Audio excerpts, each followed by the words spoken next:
and the Senate President first, and told them about what we saw there and what that request was. And both of them recognized that Texas, you know, while they seem to have taken the brunt of the people that are outward migrating from our state into their state, they like those people. We'd like them to stay.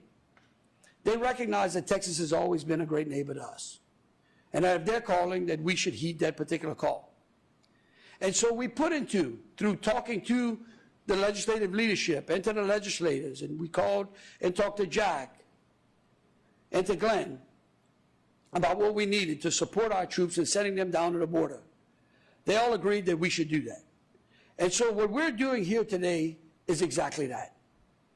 Because the federal government will not act, because the president will not do his job, because Congress refuses to put in place a solid immigration plan that protects this country and allows people to come in and out of this country the way it has been done since the beginning, then the states are going to act.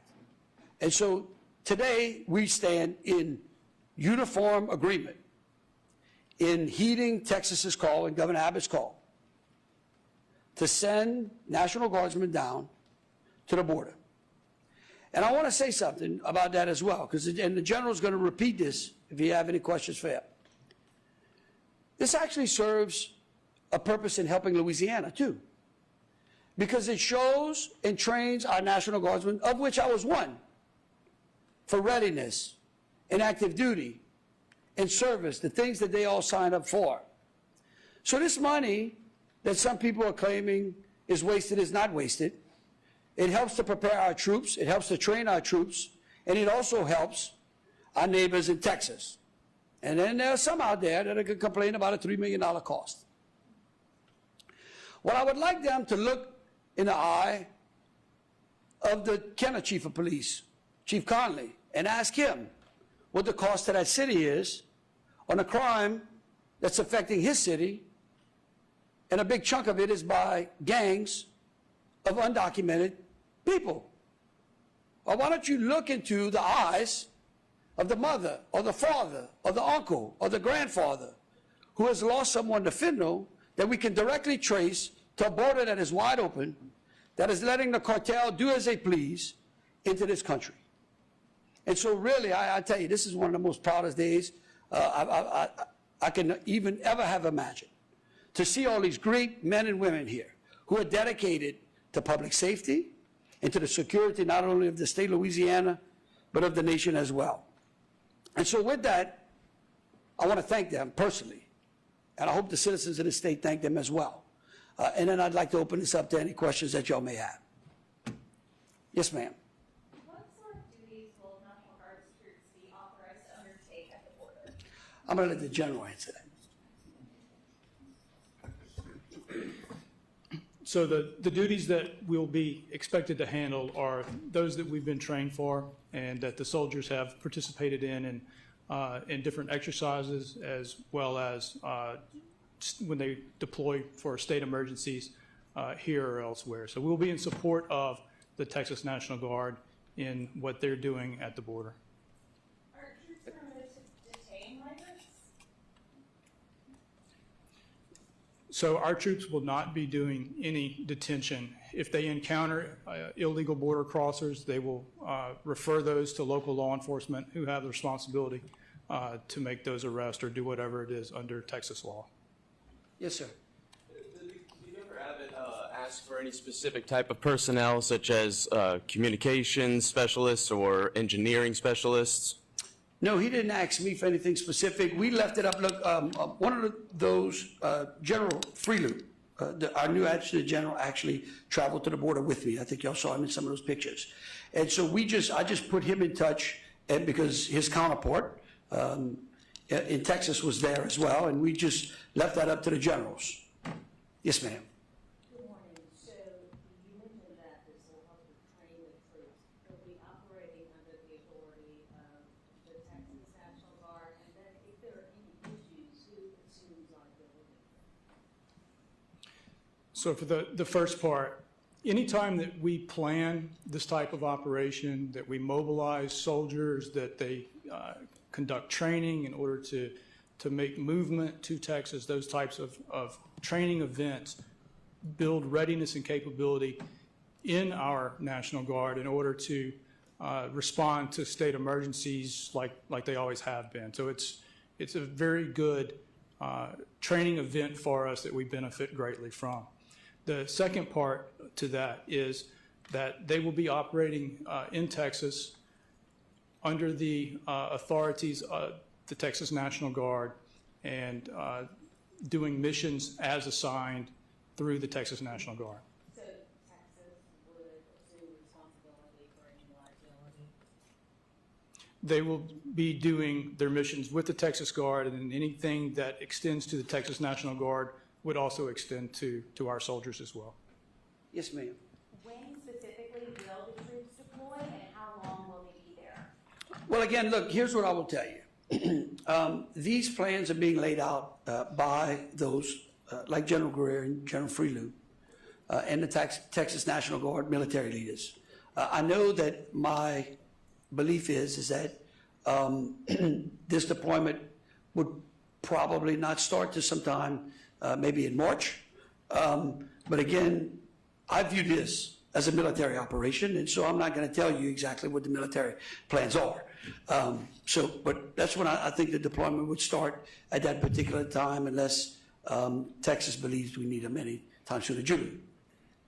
First of all, I want to say thank you for holding the press conference. It's really helpful. Well, thank you. Governor, I have a question about whether you've read the 2022 investigation in the New York Times about Ware Youth Center and what your reaction was to this story. Yes, I did, and I know this is not why we're here today, but here's what I'll tell you. That we vet all of our appointees extremely carefully, and we review things under which that might be in their particular background. I will tell you that after speaking to elected leaders and those that are absolutely concerned about getting control of our juvenile crime problem in the state, that again and again, Kenny Lofton's name continued to come to the top. Sometimes the press doesn't give it all out. I was going to say sometimes. And sometimes the whole story is not possible to be put in print. But I will tell you that again, that if y'all give this gentleman an opportunity, I think that, again, after talking to the legislative leadership, not the legislative leadership, to the elected officials in that area, the senators and representatives, he came highly recommended by many senators. Again, his name continued to go to the top, and I have complete confidence that he is going to help us in that. We have time for Yes. 2 more questions. Okay, we're going to get. Aside from legislative approval of that $3 million cost, what other procedural or legislative steps would this plan need to get through to become reality? We're looking at all of our options to make sure that this mission is able to begin smoothly and end smoothly. Whether or not that includes any executive orders or not, we will be addressing those and writing those up as possible. Whatever the general needs. Let me make sure. Look, as a former soldier, the one thing I know is that the last thing that I want to do as an elected official is get in the way of what generals need. Because general officers care deeply about their soldiers, and they care deeply about completing the mission. And so my commitment to them and to the National Guard is that I will always heed the advice and the direction that they give us and they ask us for, while always communicating that back to the legislature as well. Okay, so one more.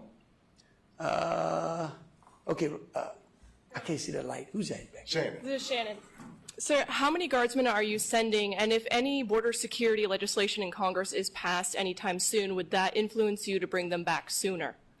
Wait, could you repeat that again? How many guardsmen are you sending? And if there's any legislation passed in Congress being worked on, would that have you bring them back sooner? Well, here's what I think. Again, I'm not gonna give particulars to a military mission. If the military and the National Guard wants to give that, then their POA can do that as well and give that to y'all. Here's what I tell you about Congress. This is the most amazing thing. I leave the border, and I can't remember if it was that afternoon or next morning, I get this alert that the Senate has reached a got a border bill. Great agreement, bipartisan agreement. So I looked through the details of it. And I got to call Sharon. I said, Sharon, could you go get me an atlas? Make sure it's a very up-to-date atlas. Because according to this border bill, 50% or more of the funding is going to Ukraine. I don't know. Is the Ukraine on the border? I don't understand. That's supposed to be our border bill. Okay? This is the dysfunction. We are standing here today because the federal government refuses to act, because the president refuses to do his job. Now look, we wouldn't be here today. 4 years ago, President Trump had that border sealed, or was working to seal that border. I can promise you, if he was the president and Governor Abbott would have called him, he'd have made necessary the funds to go out there and seal the holes in that border. But what you hear is that, oh, there's a humanitarian crisis going on in all other places around the globe. But yet no one wants to talk about the humanitarian crisis in this country. No one wants to talk about the amount of deadly drugs, human trafficking, the women and children that they are trafficking through an open border. Like, that seems to miss the media here, in the national media. We want to go out and talk about all of the other problems in everybody else's country, and then we want to spend billions of dollars everywhere else when we can spend just a half a fraction of that to seal our border and to get some order into our immigration process into this country. And so that's what I would say. But look, again, I really thank you. And again, I want to thank the legislators that are here today. I want to thank the legislative leadership. I think that this shows that we can absolutely govern and protect our citizens and our state and our country. And so again, I thank you for your time.